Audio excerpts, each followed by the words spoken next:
जय जगन्नाथ सांग मैंने वेलकम करुच्ची मो यूट्यूब चैनल प्रश्नपत्र को।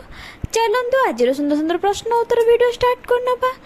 आज प्रश्न उत्तर किसी इंटरेस्टिंग अच्छे। आज प्रथम प्रश्नटी है ओस्कार पुरस्कार केउं क्षेत्र पई दिया जाए। बहुत गुड़ाए पुरस्कार अच्छे आपण माने जानते से भितर ओस्कार पुरस्कार केउं क्षेत्र पई दिया जाए। ऑप्शन ए चित्रकला, option B cinema, option C cricket, option D Sanskrit. यार सठिक उत्तरटी हेउछि ऑप्शन बी सिनेमा। सिनेमा जगत पई ओस्कार पुरस्कार दिया जाए। 2 नंबर प्रश्नटी हेउछि केउं पशु जन्म हेबार 2 मास पर्यंत सोई थाए।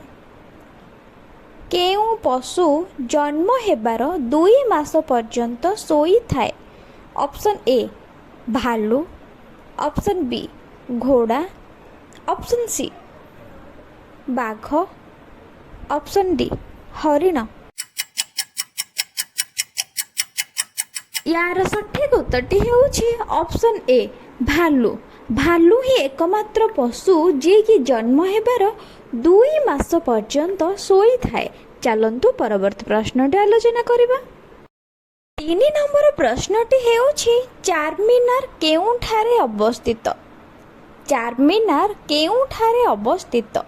Option A Hyderabad, option B Punjab, option C Delhi, option D Mumbai.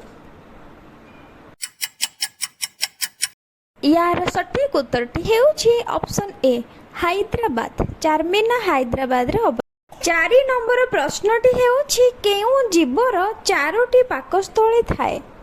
केउं जीवर 4टी पाकस्थली थाए। ऑप्शन ए सिंह, ऑप्शन बी बाघ, ऑप्शन सी गाई, ऑप्शन डी घोड़ा। यार सठिक उत्तरटी हेउछि ऑप्शन सी गाई।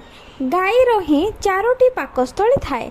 चलंतु परवर्ती प्रश्नटी आलोचना करिबा। 5 नंबर प्रश्नटी हेउछि भारतर जातीय पक्षीर नाम कोन।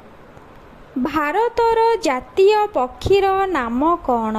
ऑप्शन ए मयूर, option B cow, option C पारा, ऑप्शन डी चिल।